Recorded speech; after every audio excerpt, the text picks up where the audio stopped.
Let's all just pretend we're sort of in a bar at an FBA conference or an IFA convention, and talk about what's happening. And there's so many things with the PPP loans, and how do we survive, and do we cut royalties? And I do want to spend a little time just giving you some what I'll call notes from the field, right? Of what's really happening with some of our clients, and what are people really talking about.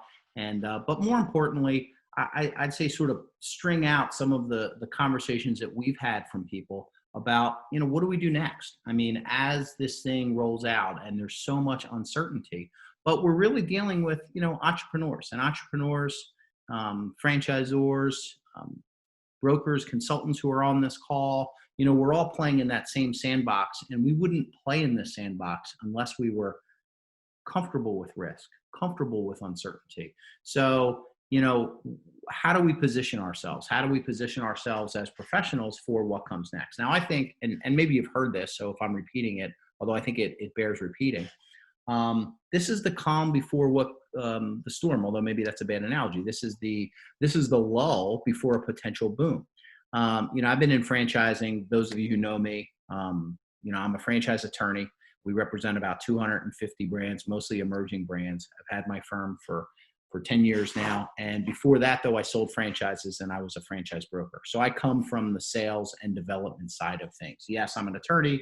So a big part of my job is to tell you, no, you can't do that. You're going to get in trouble. But I also like to couch it in, hey, why don't we think about it this way for growth? So, I've been through obviously a couple of recessions in the last couple of decades. And, you always see, I believe the biggest pain point, it's funny, I was about to write an article that now seems very dated, but which was, how do we deal with this really low unemployment in terms of franchise development? Because I think that has been the biggest drag on the industry over the last year, which even 8 weeks ago seems like ancient history. But unemployment has been a real drag. So now you shift and you start thinking about the unemployment numbers or people talking about. And, it's amazing, right? The lights just went off. Hopefully everybody on this call, their family, they're safe. It also depends where you are regionally. We're in Philadelphia and, right next to New Jersey. We also have an office in Long Island, New York, which has been hit pretty hard.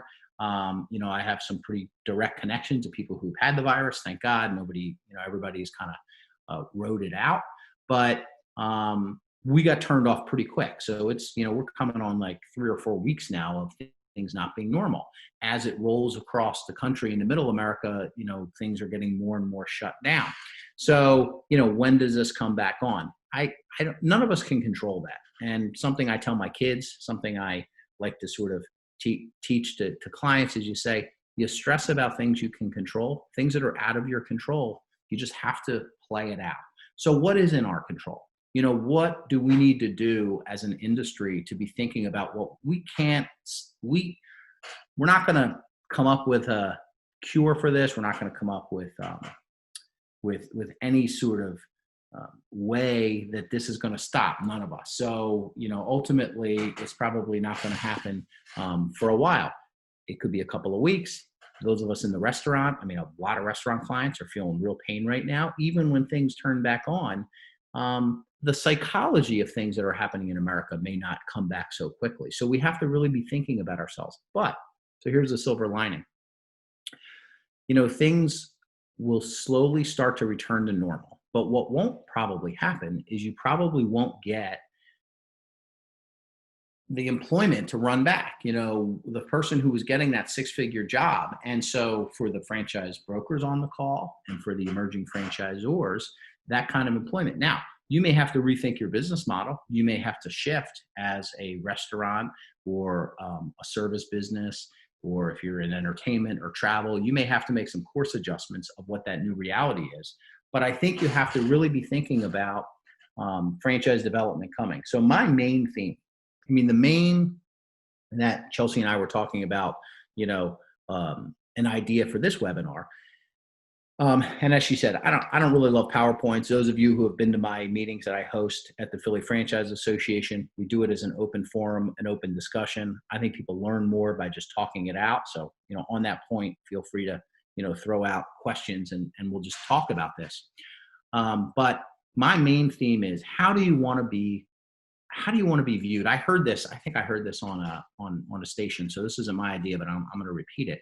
Is they said, it's very rare that you get to really consciously understand that you are living through your own legacy. So as a business owner, you're living through your legacy right now.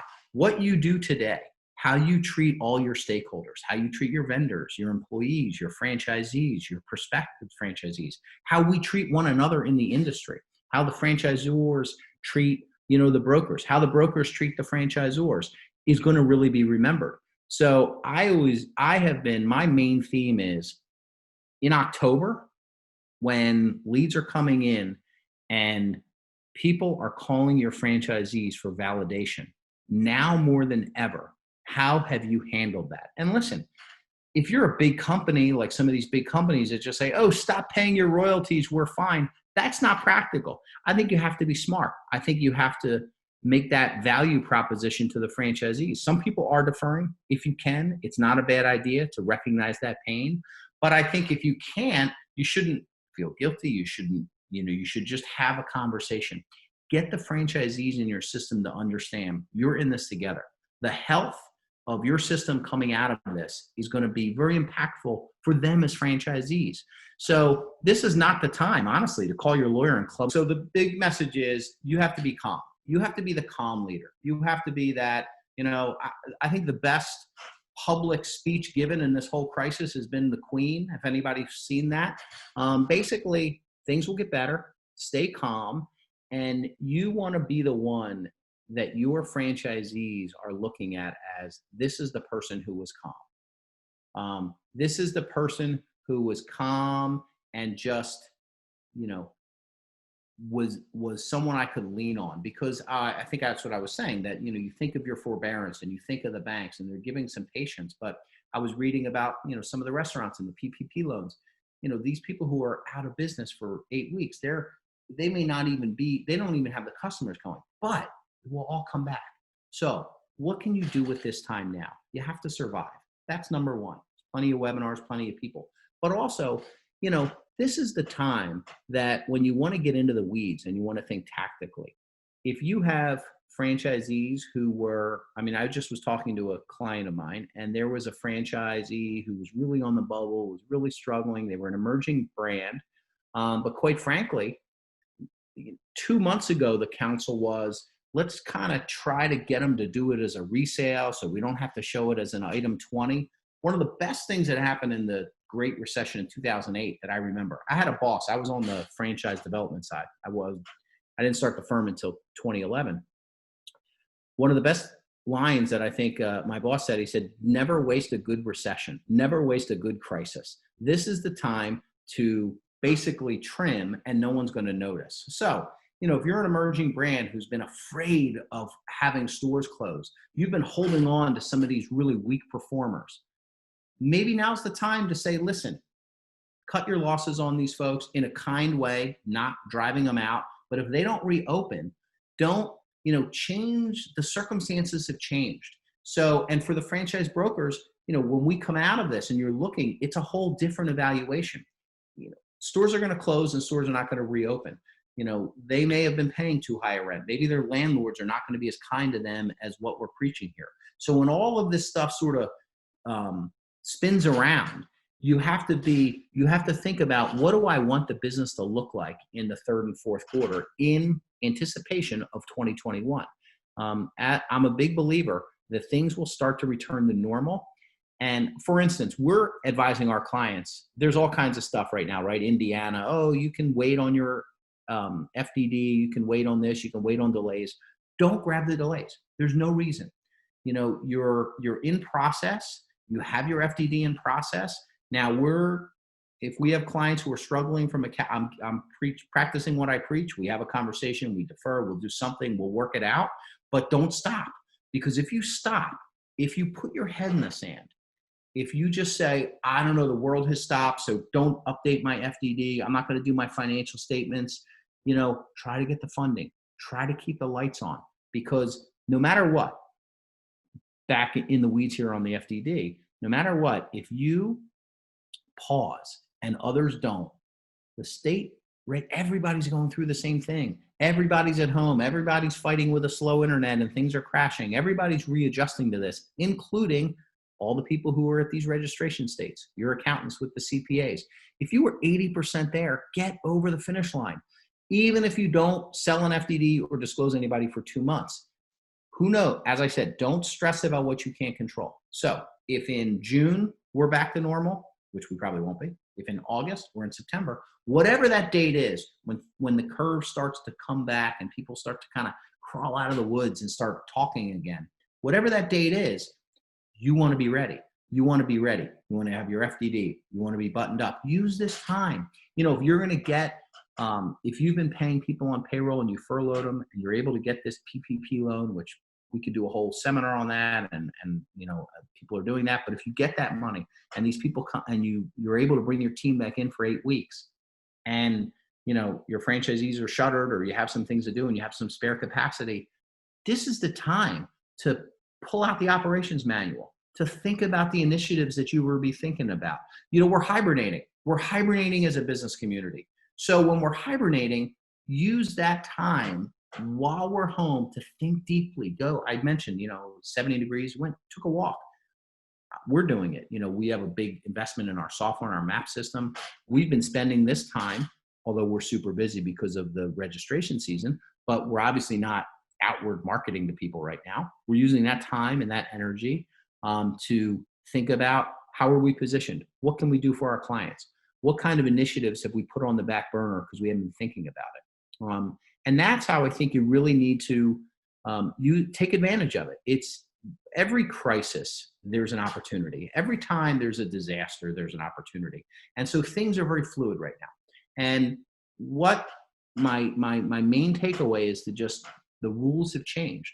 So when you're thinking about weak stores that can close, okay, so this is when you're thinking about weak stores that can close, or don't worry about that. When you're thinking about, item 19, I had a question from a client the other day. Oh, and I have a question that just came through. So I will. Is that the one on the Q&A box? Yep, exactly. Oh, it's on the Zoom. It's on the chat. Oh, there's a difference between Q&A and chat. Okay, there we go. Yeah. All right. So can I speak about the potential forgivable loan if you bring people back to work? Do I feel the loans will be forgiven? So, I don't have the full information, or I have as much information, right? Probably maybe more because I have spent a great deal of time.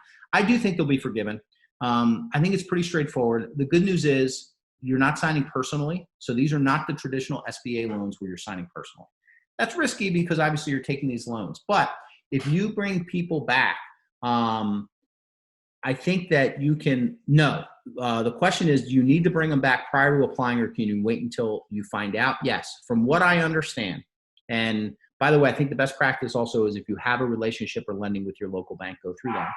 But from what I understand, the forgiveness is the 8-week period from the day you get the money. So if you get the money on May 1st, you have 8 weeks that you get reimbursed for the payroll. So I actually think you're probably better off with your employees who are getting that bump of unemployment and some of the things. Keep them kind of on furlough. And then if you bring them back, it's what does your employment look like after that? So I wouldn't make any drastic decisions. Cash is king. I mean, if you lay people off because you're thinking, I need to survive, keep them laid off. I mean, we have to conserve cash. We have to survive. We have to get through this. Hibernate. Just hibernate. While you're there, think about your business, right? Hibernate, but don't fall asleep, maybe, is the theme. So I do think if you bring back people currently who are collecting unemployment, I think you let them keep collecting unemployment. You wait until you get the funding, and then you bring them back. And then I believe that the reimbursement is going to be scaled based on how many people you bring back and at what dollar amounts and all of that. But I don't think you'll be obligated. So, you just have to make that judgment call as a business owner, and it's limited, right? It's only 8 weeks or so. So we need to be thinking about where do we stand in September or October. So you might have to have a frank conversation. You might have to, ask people like me, ask your banker, think about this stuff. Think about how do you get to the other side. The advantage of being a franchise company, and this is good for the brokers also to hear, The advantage of being a franchise company is typically, your overhead should not be commensurate with your revenue in the same way that if you're a service business and you have a lot of that and you have, that cash flow, and every 60 cents of every dollar that comes in is very variable. Now, the bad part about that is you have fixed costs, and if your royalty starts coming in, that doesn't necessarily help your fixed cost. So I think you got to be thinking about survival. I mean, I think you have to be thinking about cash. Also, don't discount those other federal loans. There's the federal disaster recovery loans that you can apply for in addition to the PPP loans. You just can't use the money for the same thing. So if you're using the 8 weeks of payroll wherever you go, now that is, from what I understand, kind of a disaster. I think you should go to the SBA website and fill out the form and get it. You don't have to take it, and it'll take some time. I'm guessing they're not even going to get to that for 30 to 45 days, but you should do it. Take all these available opportunities. Don't put your head in the sand, because it's also a first come, first serve basis. So this money now Congress is talking about doing it. Some other things that, a quick update, the IFA sent something out. I know a lot of these emerging brands have been panicking about the FASB rule and all of that. Maybe you've seen this already, but today they said that they're going to delay implementation of that for a year. That cuts both ways, because and that's the income variation and recognition of franchise fees as deferred income over the course or not. They're only going to delay it a year. Honestly, if you're already down the road, if your financial statements are already there, I believe what you can do is be as normal as possible. Get your FDD done, get it launched. I mean, we are April 8th? You should be done. If you're not done, you should be very close to being done if your fiscal year end. And if your fiscal year end is coming up, get it done. That is your core. You want to be normal. You want to be able to present to the world that you didn't have this hiccup, because I think I was talking about that before. You don't want to just stop. Starting the engine is so much harder from a dead stop than going from normal. And franchising is going to pick up. We've done deals. I mean, it's kind of crazy, but we've done deals. We've done plenty of franchise deals for our franchisor clients. We've done some through broker candidates. I mean, at the end of the day, people are starting to think, where do I want to be? Candidates are thinking the same thing. They know they're probably not going back to getting that job. So my good friend, Joe Matthews, had wrote a thing, and he actually got some grief to it. I don't know why he got some grief, but people were like, oh, it's too soon and that. But I think talking about how we're going to be fine. Whenever you're in the midst of a crisis, people always say, it's never going to be the same. This is normal now. This is going to be happening. This is permanent. I mean, I remember 9/11. I remember the banking crisis. I mean, everybody was like, oh, it's a shift. It's over. It's done.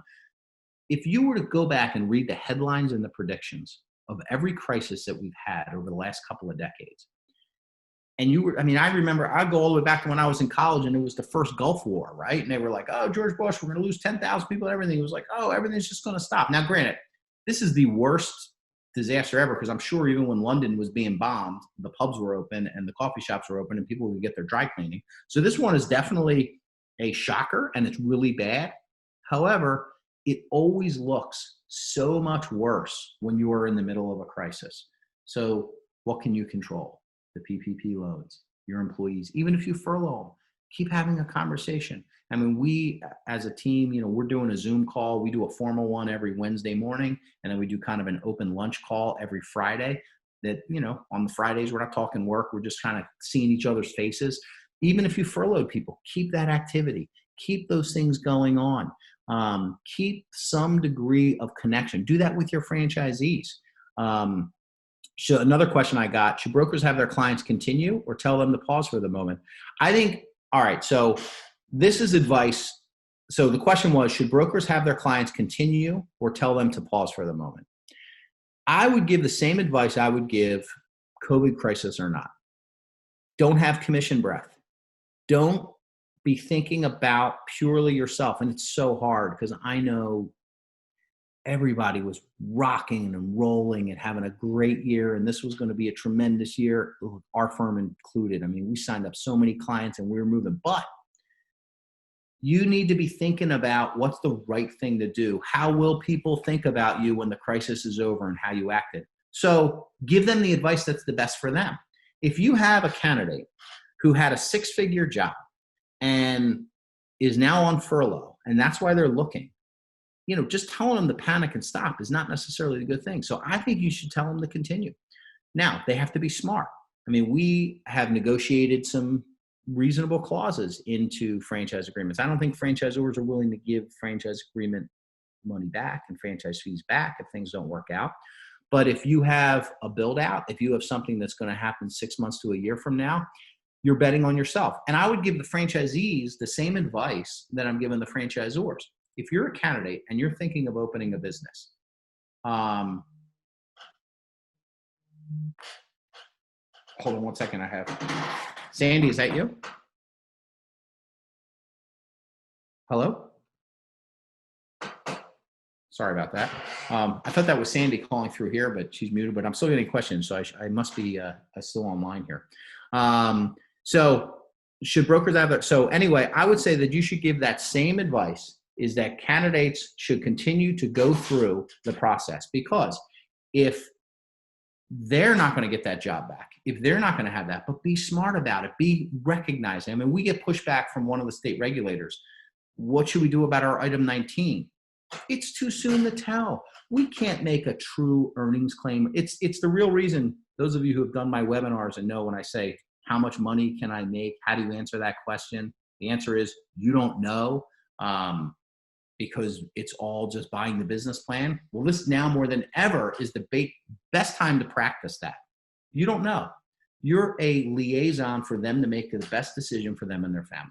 So there's no black and white. There's some people who say, listen, I'm not ready yet. I was thinking of, I don't know, food, fitness, this in my area. I'm in New York. I need to pause. Yes, pause. Let's keep talking. Let's keep a conversation. Other people who say, I think commercial real estate, which I think commercial real estate is going to be devastated through this. People are going to be used to working from home. A lot of retail is going to close. Prices are going to come down.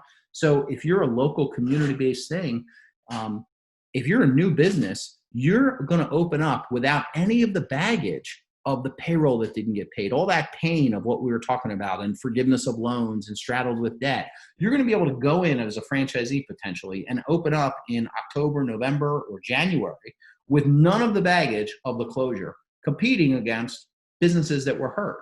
So there's going to be a lot of demand to be filled. So I think it's an individual decision. I think it's be kind, be conscious of the advice that you're giving, that it's truly good advice for them. Take the long view. Take the long view of your own reputation. What are people going to say about you when this crisis is over? Were you a pillar of the community that stayed there, was patient? Yeah, it means you may not get a commission. It stinks. Look, you're an independent contractor. Come Friday, you guys as brokers, you can apply for your own PPP loan. Do what you can to survive, but don't do it on the backs of people who are going to come back around and talk about you. This is the time to really build your reputation. Everything you've done, this is the time to really think about how people are going to view you. So another question I got is, do you think taking one of these loans will negatively affect an FDD or a future candidate's decision? I don't think so. I think actually it's a new normal. I mean, this goes back to don't waste a good recession or good opportunity. Nobody knows how we're going to really all view this. It's all going to be relative. All franchisors will not survive. And that's very painful for me to say that. I love franchisors. I love franchising. But I know that not everybody will survive this. So the truth is, if it's between not surviving and surviving, you take a loan. And I don't think it will affect the future candidate's decision. I think in the same way that if you have some of these marginal stores and your store count goes from 50 to 40, I mean, come on, you're alive, you have 40 stores, 10 people didn't make it. Under normal circumstances, you go from 50 to 40. That's a real disaster. Under these circumstances, it can be explained away. Yeah, there were 40 stores. They were new stores. They were over leveraged, and they couldn't survive the crisis like a big chunk of America. So I would not be worried about what's going to happen in the future. I would take these loans because we don't know how long this winter is going to last. So I think you should take the loans and do what you can to survive. If you can take a loan And that can allow you to give relief to your franchisees in the form of royalty rebates, deferments, extra marketing dollars, whatever, some, investment in the IT infrastructure so that when they come out of this, the systems are in better shape. If that's what you're doing with the loans to keep your business running, think strategically. What have you really wanted to do where you can spend a day and just think about what's this business look like? Play the long game. That's my biggest theme. If you were to ask me what's the most important thing in franchising, it's play the long game. Don't play the short game. The people who play the short game, you see them. They show up at the conferences. They invest lots of money. They want to be the supplier of the year. They want to be the franchisor of the year. They're blah, blah, blah. They spend gazillions of dollars. They sponsor everything, and they're playing the short game, and they're taking franchise fees, and they're gone. Why? Because they didn't play the long game. The people who win in franchising play the long game.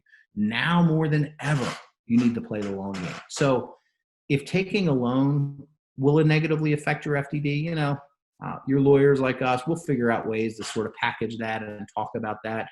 Are your balance sheet, is it going to take a hit? Probably. That doesn't matter. That's not why people are making a decision. They're making a decision based on what your franchisees say about you and how you handled this crisis. And if taking a loan makes them say positive things, it's a no-brainer. Another good question here. Do I anticipate more bankruptcies? Yes.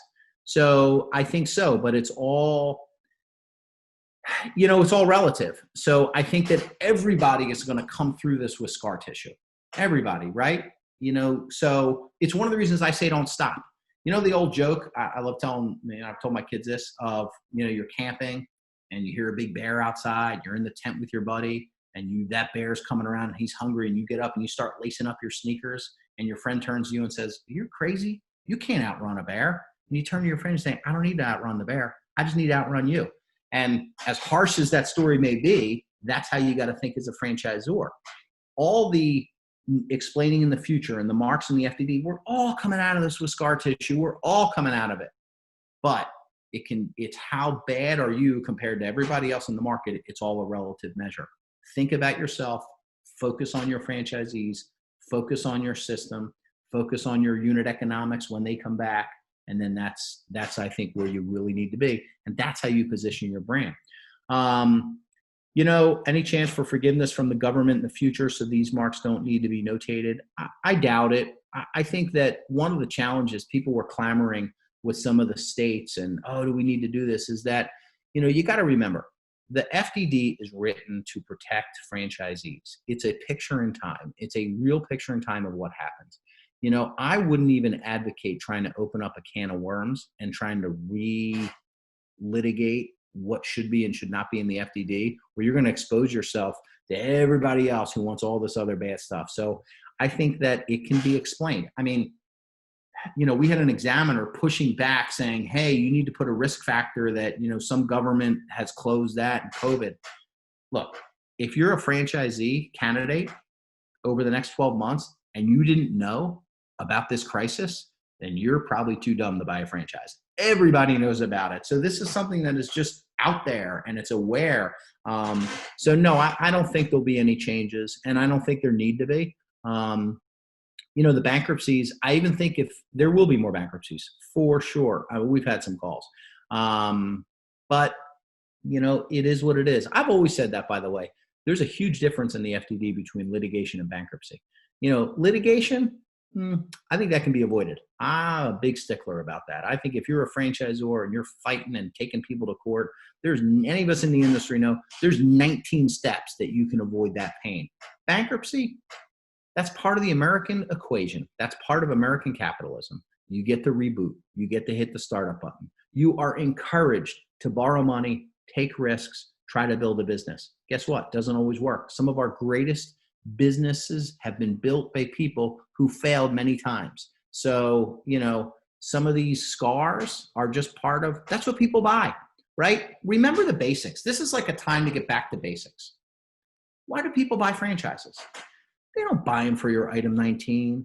They don't buy them because you don't have all these little dings and scars. They buy them because they're buying your mistakes, your missteps, your experience. This is just going to make your scars deeper and stronger, and you're going to be more conservative, and you're probably going to be a better franchisor. What doesn't kill us makes us stronger.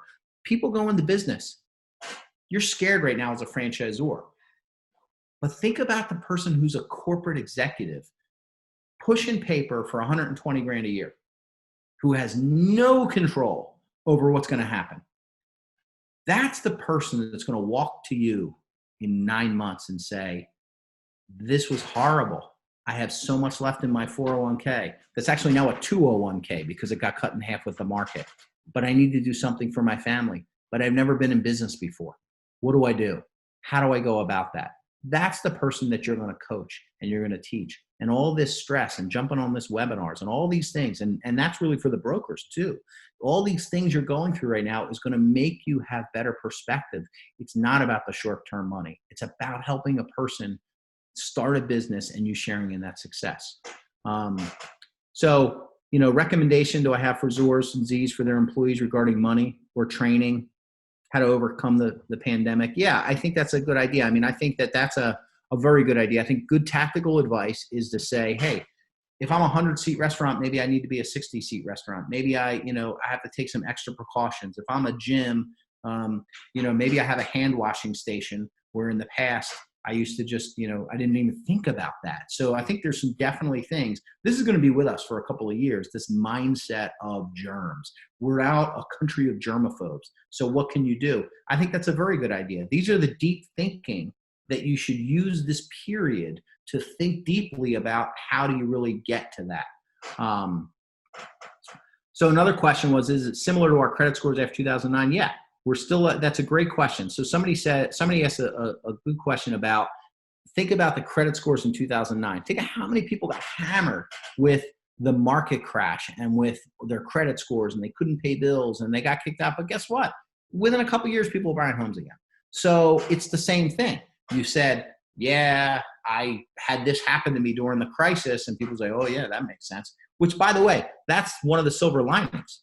So a year ago, if you had one of these faltering stores and you had 15 stores and you're like, they didn't really make it. You know why they didn't make it. They were the wrong candidate. They picked the wrong location. They weren't listening to you. They never marketed.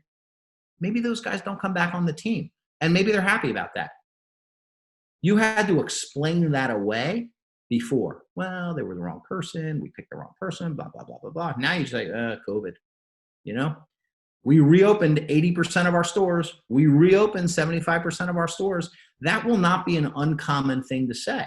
You won't have to explain those 25%. So I guess what I'm saying is, don't waste this opportunity. If you have somebody who wants to get out, go, dude, you're out. It's no problem. You know how much time as a franchisor you spend on some of those more difficult franchisees.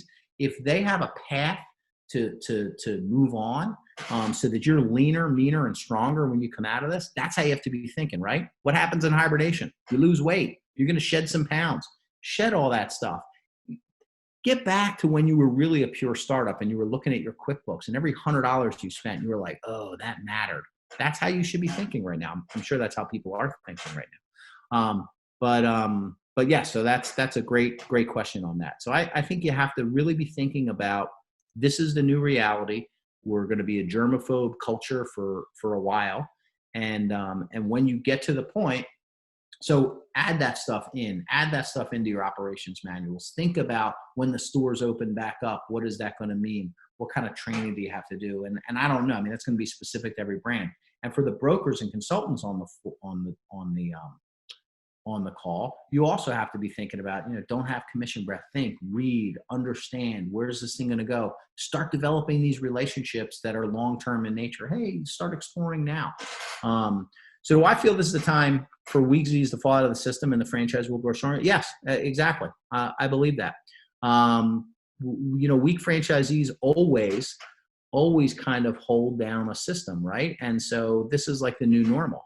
Fighting in a smaller batch, and look, businesses, and it's not you're going to do it on purpose. It's going to happen anyway. Businesses are just like people. There's strong businesses and there's weak.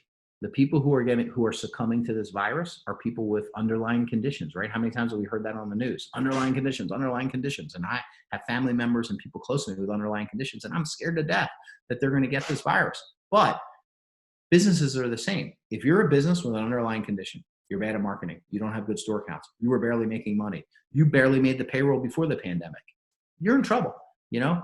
And, if you're a franchisor and it wasn't working that, don't be afraid to throw in the towel also. I mean, I hate to say that, but maybe now's not the time. Maybe now recognizing that's contradicting. If you feel you have a strong business and a really good, value proposition for franchisees, then you should be hitting the gas, not the brakes, because we're going to come out of this.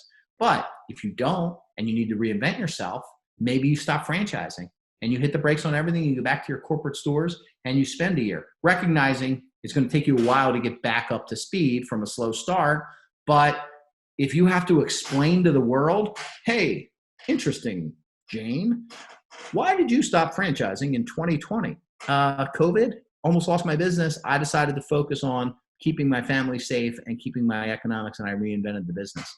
Don't miss this opportunity to hit the reset button on the things that were bothering you in the back of your mind that you were like, ooh, if I could only have a pause, I would do X, Y, and Z. Now, if I were taking that advice, I would be running right now instead of hitting the fridge 4 times a day. But it's still a good time to be thinking about, what you should be hitting the pause on, where you should be really reinventing that. And yeah, it's another question. Could this be a good time for franchise brokers to see what franchise? Yeah, absolutely. Connect with the brokers. People want to talk right now. People, some people have the time. And like I said, we don't because we're busy with registrations, but connect. They can connect with their ZORs, see how they're working with their Zs, see if you can help at all. See if you have local people, see if you can talk about the optimism. Franchisors, franchising should come back. That's going to be good for franchisees. You're going to be a good system. Openly talk about this stuff. Hey, we want to help. What can we do to help? Franchise brokers might have some time. Lead flow is probably down. So talk to the franchisors. Hey, anything I can help you with? Goes a long way. Be kind to one another. And listen, I'm going to throw my hat in the ring too. If anybody on this call, broker, franchisor, something bothering you, something I can help you with, I'm not turning on my clock. I'm doing it as my contribution to the community in the same way I think everybody else can. So I open myself up on that as well. So another question was, can I discuss the state registrations for FDDs and if any delays happening? Yes. So there's a bunch of states. Indiana came out with, I think they were pushing it till June. California gave some wonky guidance. The problem is, just like my answer about the FDD on a federal level, a lot of the stuff is ingrained in statutes. So it's not so easy to close. So some of the guidance that the state registrations are giving, but you have to weigh that against the public policy that FDDs and state registrations are designed to give people sufficient information to make an informed decision. So they're going to delay things, but then that means the document's out of date anyway after April 30th. So it's not as easy as people think. It's not as easy as a regulator to just say, hey, boom, you're done, for 2 weeks. So I think you are going to have some people go dark. Some of the states are saying, well, you can disclose, but then you have to rescind if you don't offer. So I think that it's a moving target. A lot of states have loosened the requirements for paper documents. Those of you who are on this call might be like, what? They're still sending paper documents? Yeah. So the majority of states, we would still literally be FedExing paper documents. They've now said that they would accept them by email. Wonderful. Some by CD, But anyway, yeah, I think there are going to be some delays. But, for both the franchisors and the brokers, I think you're going to see some people going dark in certain states. I think you just have to be on top of it. It's a moving target. It depends how soon things get turned back on. I think the state regulators are going to also be a little bit overwhelmed and burdened and not, they're not in their offices and they probably don't have the same sort of flexibility that we have to just jump on a laptop and jump on a Zoom call. They're in a much more regimented format. So you're going to see a lot of delays. My advice is full steam ahead. If you were going to get everything done and out by the 20th, get it out by the 20th and don't get in line. The line is going to be longer and take longer, worse than ever. So get in line as soon as you can. But when you're talking to candidates, yeah, that's going to be a very real thing. And I think it's important for brokers to explain to the candidates who are really new to franchising that there are going to be delays, and some of these guys can't sell, and that's why they can't sell in Illinois, because they changed the rules. So I think that's an important question. Specifically, there's been a bunch of noise. I could probably sit here and run down the states, but I don't think that's necessarily going to help anyone to know that, yes, some states are giving leeway, but you're intersecting that with the Federal Trade Commission guideline that you're going dark 120 days after your fiscal year end. So no matter what the states are saying, on April 30th, if you were a calendar year franchisor, you can't sell. Your FDD is now stale. So that's something to really take into consideration. That's not something that is going to be on anybody's radar screen and change. And if they open that can of worms, it's going to intersect with the public policy that these FDDs are done to disclose to people. And now more than ever, I think people are going to say, hey, we want to really disclose to people. So, stands the reason. Are these closures going to be material changes? Is the item 19 going to be out of date? Control what you can control. Work with your franchise attorney and, just stay informed and go week by week. Get your documents in order. Take care of your franchisees. If you have prospects, be open and honest with them. Be realistic. Reset your own budgets. That's the thing. You get in denial. Me too. We were having a great year. We were humming. But, you get in denial. Then what are those stages of grieving? Then you get angry about it, and then you're that, and then you're just like, okay, this is what we got to do now. So redo your budgets, redo everything, redo the whole timeline. And by making your franchisees raving fans of you as a franchisor, and for the brokers on the line, find out which franchisors are doing that so that you're queuing your candidates up to know that when this thing is all over, you're going to have some really good systems to go into. So should checking if franchisors have a candidate make sure they're still alive? Yeah, I think so. I think you should check with the franchisors before you send them on. And I think everybody should just be very transparent. But if you're a franchisor, don't be afraid to do a deal right now. I mean, why not? And maybe, why not? Don't be afraid to do a deal right now, but be transparent with that candidate. Don't be taking advantage of people. Don't do a deal because you need to pay your bills. Do a deal because it's the right thing to do when you're planning for the future. What recommendations do I have brokers specifically? Do the right thing. Do the right thing for yourselves. Do the right thing for your industry. This is a time that the broker community can show the greater franchisor community that they're in it for franchising and for franchisors to be successful and for their candidate franchisees to be successful. So, don't have commission breath. Don't be thinking about the deal. Slow the deals down if people are getting a little too hyper, and really understand if someone's making a buying decision, keep going through that process, but be very conscious of, and, be their coach and get back to basics. Why are they buying?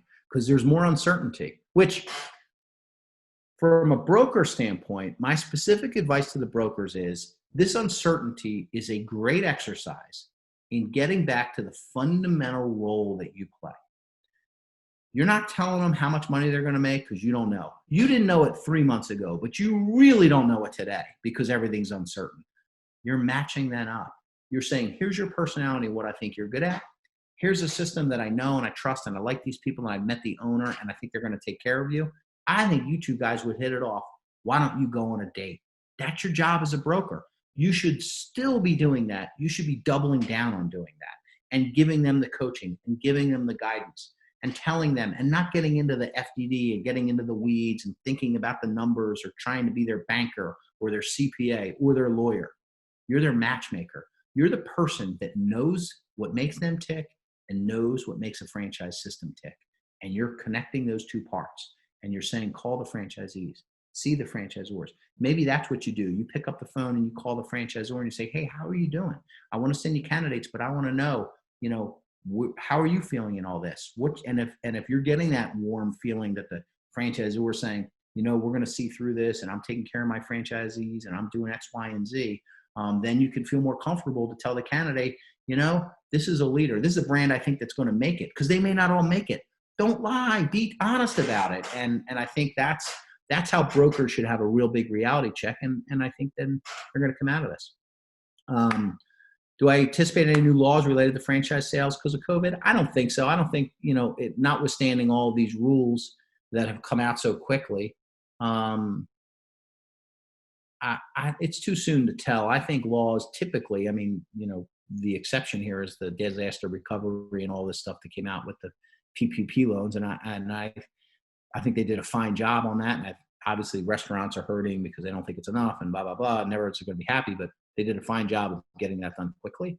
And, but no, I don't think there's going to be any new laws necessarily. I mean, who knows? I think if we do what we're supposed to do as franchise sales professionals, I don't see any need for further regulation. There might be some clarity in terms of footnotes and asterisks in terms of what happened with the sales numbers and what happens with this. But, since everybody's in the same boat and this was an external force affecting our industry, I don't think that will happen.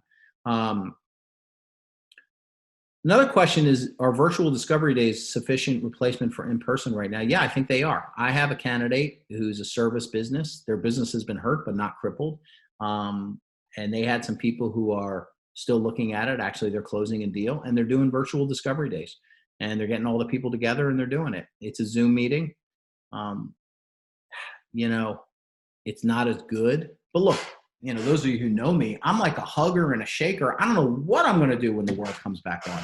So, I'm a connection person. So I think in-person discovery days fulfill a human element that is very, very important and a relationship element that Zoom meetings won't replace. But look, my family, we're having Zoom Easter. It's not a replacement for our Easter dinner that we love to host. But you know what?